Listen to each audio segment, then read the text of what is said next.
We are so blessed. We are just so blessed. Every Sunday I come here, I feel so blessed and so grateful for y'all. Here's the thing that Archbishop Desmond Tutu says, that because I am, you are, and you are because I am. It's a symbiotic relationship. I'm here because you're here. You give me purpose, and I'm hoping that we give you purpose. So thank you, thank you, thank you. That was so perfect, so beautiful. It's like we were in conversation and we decided, hey, this is what we're going to concentrate on. I love how we do that. I love us. I love us.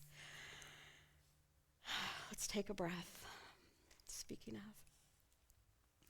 So a couple of days ago, I was spending time with Thomas and we were in conversation. I promise it's going to be okay. He looks at me like, oh no. Gonna be okay. We were in conversation and he asked me, looking over our lives, is there anything you would change?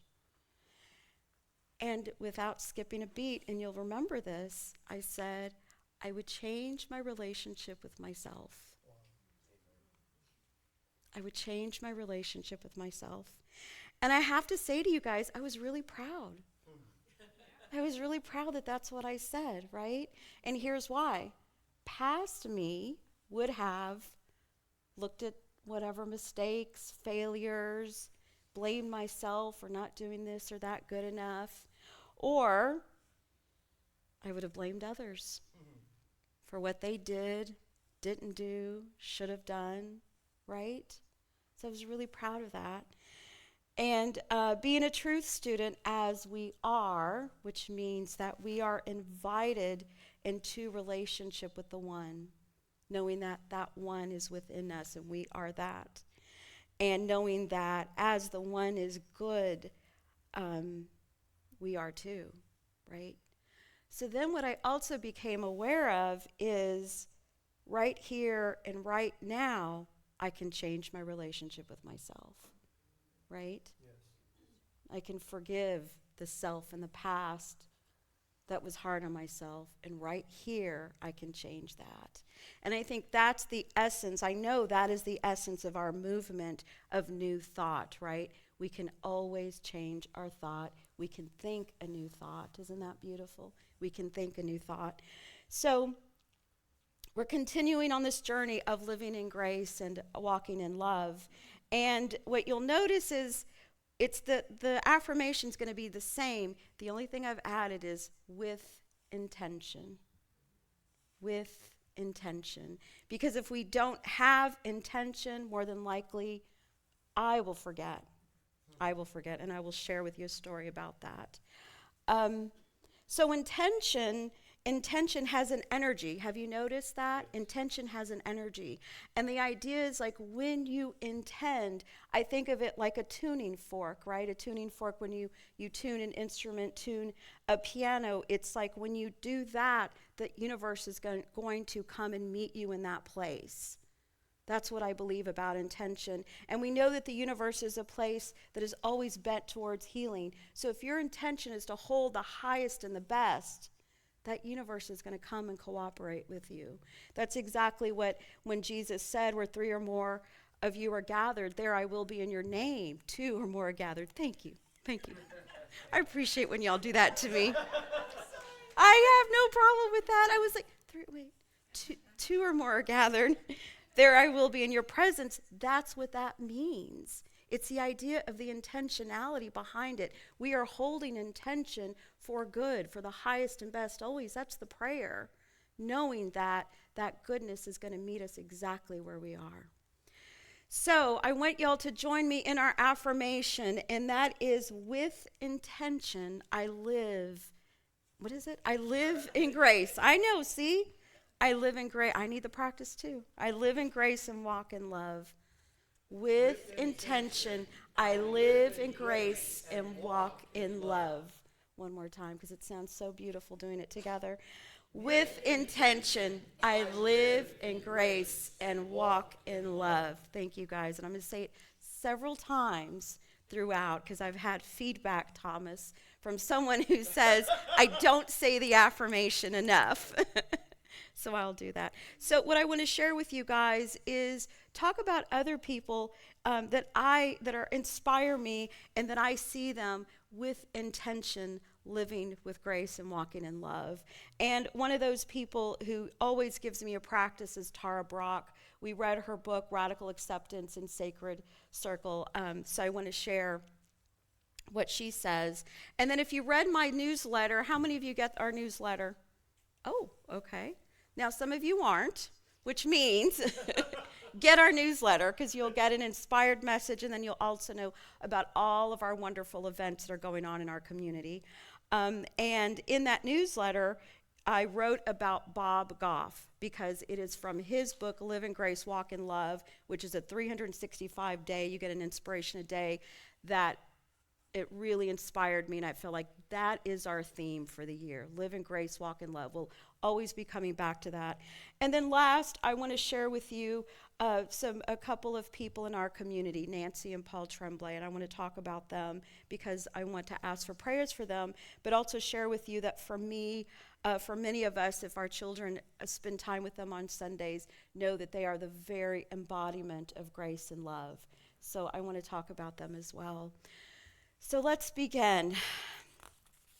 So the practice that Tara Brach offers in Radical Acceptance, it's an amazing book, and she offers stories. She's a Buddhist psychologist, if you don't know her, and she offers stories and practices. And her the basic key core message of the book is that we all live under this trance of unworthiness. That's what she says. We live, and it's a trance. And the more that we actually, what she doesn't say, like push it away, but like live into it, be curious about it, and then know that underneath it, right, we are absolutely always worthy. And she does a podcast that I love to listen to, and it's phenomenal. Sometimes she has guest speakers, and sometimes she speaks. And there's this one podcast that I've listened to several times, and it's called Freedom from Selfing. That's what it is, freedom from selfing. And the teaching that she's offered in the podcast is something that we already know, and that is that she says we over-identify with the self, right? And the self can have many selves. So the self that's the employee, right? And we become like so attached to ourselves as that label, whatever that is. The self that's the parent, the self that's the spouse, the self, go on and on and on, whatever label you're attaching to. But then there's also the self that attaches itself to emotion, right? The angry self, the impatient self. I know that one. The self that judges, the self that blames. Last week I talked about Abel and Cain was the jealous, resentful self, right? And what God says is you need to master that. You need to master that. So it's the selfing that she's talking about. And what she says is how to go beyond it. And what she says is that, and keeping in mind she's a Buddhist, is that we are the wave in the ocean, right? We're the wave in the ocean. And the more we know that and practice it, the more we can ride the wave in the ocean. So think about it this way. The wave does not fight when it's a crashing wave, right? Does it fight with the ocean? Like, why did you make me a crashing wave? Does it fight with the ocean when it's gentle? It doesn't fight. It just is. And you can watch the ocean and its undulation going back and forth. And that's what she says. Just pay attention and be the wave. Just be the wave. For our co-founder, Charles Fillmore, he would call the self the personality. That's what he would say. The self is the personality. And he would say that the more we identify with the individuality, which is the God, and the God within us, the easier life will be, the more freedom we'll have, the more peace we'll have. How does that feel? It feels good, right? So that's one of the teachings. So here's the story, and this is a true story, y'all. This is a true story. I am listening to this podcast, and I am picking up my son from school, and I'm parked in a gravel lot. Now, what you have to know about the gravel lot is, first of all, it's a gravel lot, not very spacious, and it only has like 3 entrances, right? 3 entrances so you go in and park. So I'm there waiting for my son and listening to this podcast and enjoying the day. It's a beautiful day. There's sunshine. I'm under a tree. I feel a breeze. It's absolutely wonderful. Then out of nowhere, this really big vehicle comes and it parks right in front of me, like this. I'm here under a tree, minding my own business, peaceful, and here comes this very big vehicle right there. Now, not only are they blocking me, but here's a driveway. So now there's only 2 exits to get out of this gravel lot. That person's blocking me and a driveway. So I think you can imagine how I'm feeling at this point. Right? You can imagine how I'm feeling. And I notice I'm angry, I'm impatient, and I think, oh, you know what? Here's the thing. Maybe she doesn't know what she's done. She's not aware. So here's what I need to do.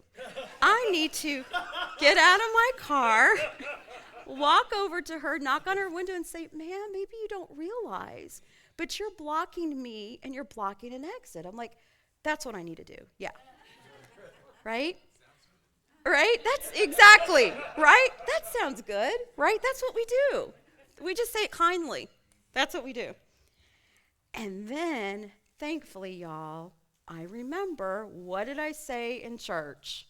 What have I asked all of us to do? Live in grace, walk in love. What did I say? Live in grace, walk in love. So then I got curious and I started really looking at her and noticing. Because here's the thing, when we're saying when somebody's not safe in the streets of your mind, I've recognized, because I said, wow, she's stupid, right? That's it, she's just stupid. Well, when we're doing that, when we're calling people any name other than a human, a person, anything other than that, what we've done is we've dehumanized them. Have you noticed that? We've dehumanized them. They're not a person with whatever's going on. They're stupid. And so and so I became aware of that, and I said, okay, let me get curious about her. So I look at her and I notice she's on the telephone, and it looks like she's harried in a conversation, deep conversation. And then I notice there's an elderly person sitting in the back seat. And I know in my mind, and very soon she's going to have a hungry teen come and get into the front seat, right? All of this, I'm working it out. And then I realize, wait a minute, she's just like me. She's just like me, right? I have responsibilities. I have an elderly mother. I have a teen who's going to come and get in my car and be hungry. Sometimes I'm on the phone and I'm harried. That's all that's happened here. There's no story. All that I can give to her, right, is grace, compassion, and love. And then guess what happens? Her teen gets in the car. She leaves way before anything even I was blocked. Isn't that amazing? All of that, you guys, all of that. But I'm grateful for the practice. I'm grateful for the practice. So, and yes, I was listening to the podcast at the same time. So with intention, that's the practice, right? With intention, remembered, here's the intention. I live with grace and walk with love. So the next story I wanted to share with you guys is Bob Goff. Has anybody heard of him? Oh, I love it. Okay, we'll explore his stuff throughout this year. He wrote a book called Love Does. And he's the one that wrote this daily book of Live in Grace, Walk in Love. And what he says is we're always invited into this dynamic relationship with God, right? This dynamic relationship. And he says, when you think about Jesus, what did Jesus do? Jesus was the very embodiment of love, and that's what he practiced always. Love does. It does something. It doesn't just say, hey, I'm going to learn about love, right? It actively practices love. So he tells his story. So he has written several books. He's a trained lawyer, and the way he got into law school is just, the story is hysterical. He was not good at school. He says, I was not good at school, but I wanted to be a lawyer because I wanted to do good in the world. And so he did not get into law school, into any law schools, but then he chose a law school, and he was going to sit at the dean's office Because what he said, he thought to himself, the dean can let me in. All the dean has to say to me is, go buy your books. So he goes to that law school and he sits in front of the dean's office for like 6 days straight. And he says to the dean, I'm looking at Reverend Vita, who was a dean before. He just says, you'll appreciate this. He just says to the dean, all you need to do is tell me to go buy my books every day. All you need, he passes by the dean. All you need to do is go tell me to go buy my books. He does it every day, every day. School starts and he thinks, oh no, I'm going to get behind. You know, they're already starting school. You know what? I'm still going to go. And guess what the dean does? Go buy your books. And he does become a lawyer. And he's a humanitarian. He actually has a human rights organization called Love Does. It does good things around the world, protecting children, protecting women. It's a beautiful thing. But the story I want to tell you is how he came into this idea of Love Does. And the way he did is, again, he said he wasn't good at school. So he said as a junior, he was going to drop out of school. And he was going to go to Yosemite, just get a job and climb mountains. Like, that's what he was going to do. Junior in high school, right? This is what I'm going to do. So he goes and tells a friend of his named Randy. Now, keep in mind, Randy is a youth minister who works for Young Life. And Randy just really treated him as a friend. So he goes and he says to Randy, hey, I'm leaving school. I'm going to go to Yosemite, get a job, and I'm going to climb mountains. And Randy listens to him and he says, hold on, let me go check on something. He goes into his apartment, comes back, and he has a backpack with him. And he has a, what are those things called when you sleep outside? Thank you, sleeping bag. Y'all can tell I've done that, right? Don't even know the name of it. So he has a sleeping bag with him, and he's like, okay, man, I'm with you. And he's like, what? He's like, yeah, I'm going with you. You're going with me? Yeah, I'm going with you. Get you settled in, and then I'll find a way back. So they do. They go. Don't have much money. This is why they have the sleeping bags, sleep in camping places. And Bob goes looking for a job. And he comes back, doesn't have a job. And Randy says to him, well, you know what, Bob? They don't know what they're missing out on. I'm with you. I'm with you. Next day, goes looking for a job. Again, no job. Comes back, and Bob's like, you know what, man? I'm with you. I'm right here with you. They go climb mountains, and on the third day, again, no job. Bob's like, you know what? I'm with you. Finally, Bob realizes he's not going to get a job. And he says to Randy, you know what? I think I'm going to have to go back home and finish school. And here's what Bob says. You need to know this. It's so beautiful. He says, man, whatever you decide, just know that either way, I'm with you, Bob. Whatever you decide, just know I'm already with you. And so what Bob says is that Randy never saw him as a project to be fixed. Take that in for a minute. Wow. Take that in. How many people do you think need to be fixed and that you need to fix them? Raise your hand. Come on, y'all. Come on, Thomas. Right? Isn't that how we sometimes do our practice? Yes. Oh, I know better. But I know better. I know what they need. I know what they need, right? That's how we do the practice. So just take a breath. Because that's a beautiful thing. He did not treat me as a project to be fixed. He treated me as a friend. Yes. He treated me as a friend. Isn't that beautiful? So then he takes him home and drops him off at his apartment. And he said, this is what he says, Randy didn't see a high school kid who disrupted, I'll tell you this later. Hold on. Wait. I got to tell you this other part. Hold on. Okay, he goes to the apartment, drops him off, and he walks in, and what he notices is there are wedding packages unopened. Randy had just gotten married. Right? He had just gotten married. So he notices this unopened packages. And what he says is that, what I learned from, Randy didn't see a high school kid who had disrupted the beginning of his marriage. He saw a kid who was about to jump the tracks. What I learned from Randy about the brand of love Jesus offers is that it's more about presence than undertaking a project. It's a brand of love that doesn't just think about good things or agree with them or talk about them. What I learned from Randy reinforced the simple truth that continues to weave itself into the tapestry of every great story. Love does. Love does. Isn't that beautiful? Randy was, all right, I'm going with you. I'm with you. I'm with you. No matter what, I'm with you. That was his friend, and he was going to be with him. So love does. It's so beautiful.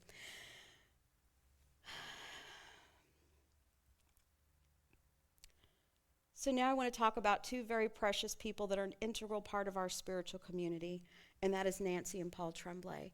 And I'm sharing their story because they've asked me to share that. Some of you may know this already, but their son, their grown son, made his transition this past Monday night. He had had a health challenge for a very long time. And I called them the day after, and I asked them what they needed. I talked to Nancy, and she said, just your prayers. Just your prayers. That's what she said. And she said Paul had said to her, nothing's broken except for our hearts. Isn't that beautiful?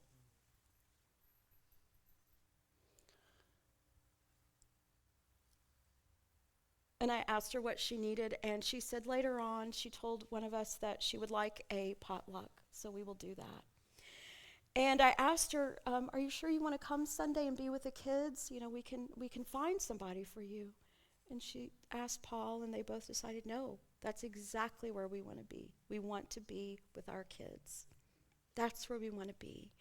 And for me, that is the very embodiment of living in grace and walking in love, the very embodiment. And those of you who have kids know exactly who she is. Those of you who have kids know that the kids love being there so much that they wake y'all up and drag y'all to church.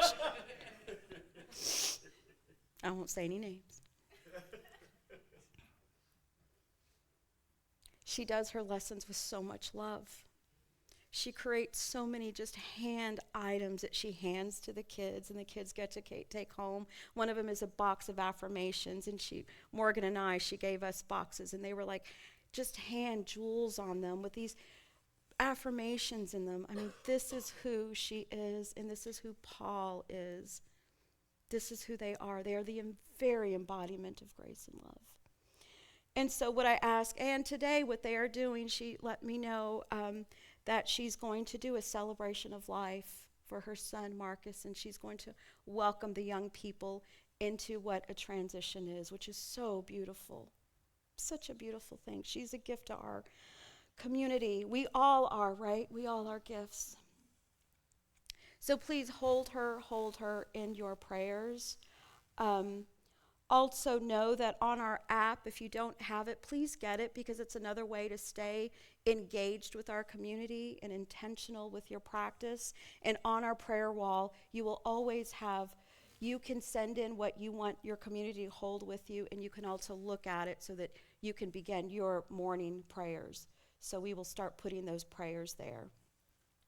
And also in the sermon notes, I left a prayer for Nancy and Paul that y'all are invited into.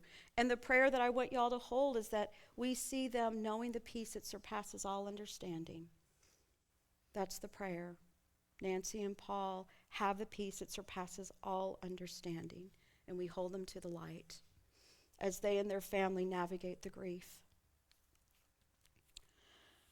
So last, one of my friends, Jan Couture, subscribes to a Substack by Elizabeth Gilbert. She's an author, and a Substack is an online digital subscription. I think that's the best way I can say.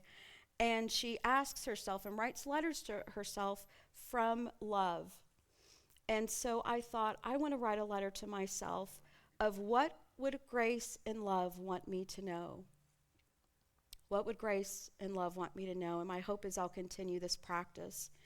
And I invite you to do that for yourself. Write a letter to yourself. What does grace and love want you to know?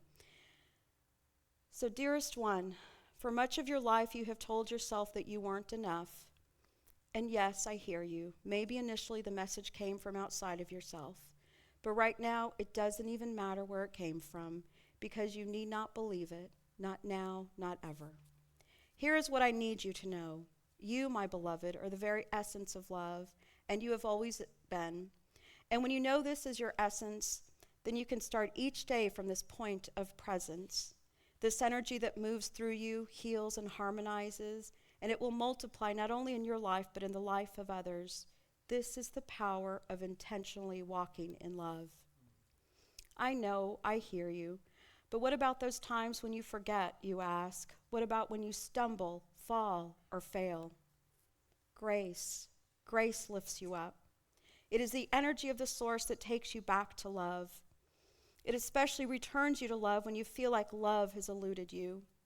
Grace is like stepping your toes in a river and immediately feeling the soothing energy of the water that melts the ice that you have been carrying so uncomfortably.